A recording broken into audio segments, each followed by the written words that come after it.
Halo semua, nama aku Raya. Kalian tahu gak sih salah satu game dengan launching terburuk? Ya, Assassin's Creed Unity. Kali ini kita akan bahas Assassin's Creed Unity. Bagi yang belum tahu, kita lihat cuplikannya bentar.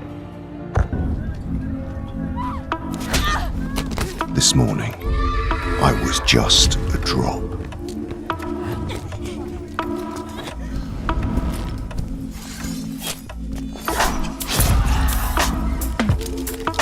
A single drop that soon became a river.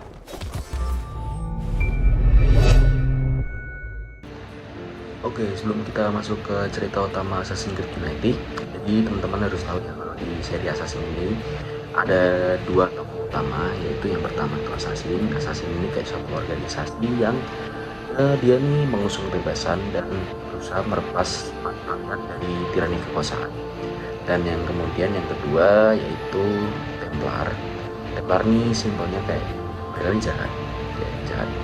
Dan mereka nih kayak mengurung kebebasan individu seseorang.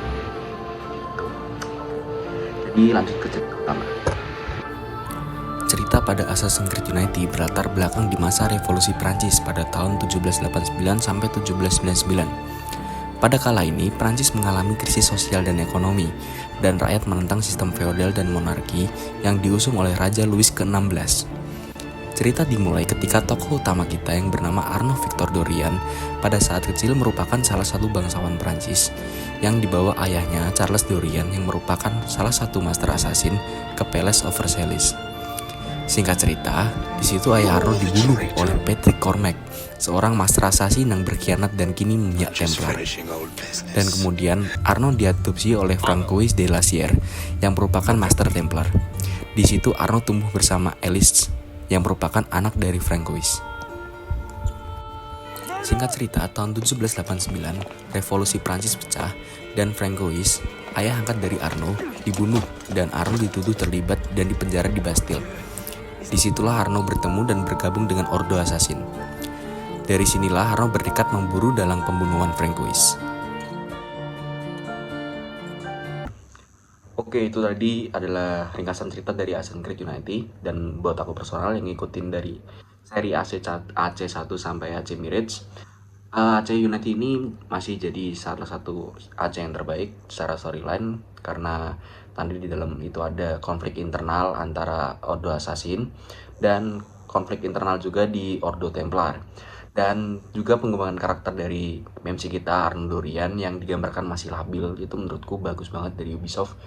Dan yang paling aku suka di sini adalah setting kota Paris yang didevelop sangat bagus oleh Ubisoft, yang membuat player itu betah strolling around parkour di Paris. Dan ditambah parkour mekanisme yang masih menjadi terbaik dari seri AC yang lain. Nah, tapi kenapa saat game ini launching banyak banget dapat hujatan dari pecinta assassin maupun gamers? Ya, kalian lihat sendirilah ini. Nah, kenapa bisa ngebug banyak banget kayak tadi?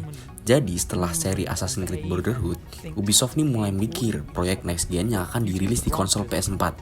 Dan AC Unity ini menjadi proyek yang paling ambisius dari Ubisoft, yang dikerjakan lebih dari 10 studio Ubisoft di berbagai negara dan lebih dari 1.000 orang yang terlibat dalam pembuatan game ini.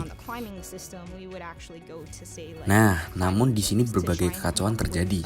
Sebenarnya ada 3 poin utama dalam kegagalan launching Assassin's Creed Unity ini. Satu adalah banyaknya fitur baru dalam game, seperti opsi co-op secara real time, parkour mekanisme, detail kota, dan hadirnya lebih dari ribuan NPC dalam satu frame game. Niatnya Ubisoft nih agar menguatkan latar revolusi Prancis. Yang kedua ini sulitnya koordinasi antar studio. Dan yang terakhir, waktu rilis yang tetap dipaksakan, mengakibatkan bottleneck CPU dari kerumunan NPC, streaming aset kota Paris yang super padat mengakibatkan framerate anjlok, glitch visual termasuk muka yang hilang tadi, crash, dan isu konektivitas. Di sini, saham Ubisoft anjlok dan Ubisoft melakukan klarifikasi permintaan maaf dan kompensasi karena kualitas rilis tidak sesuai standar untuk mengembalikan kepercayaan player. Dan sekitar tahun 2016, Assassin's Creed Unity sudah mulai optimal untuk dimainkan.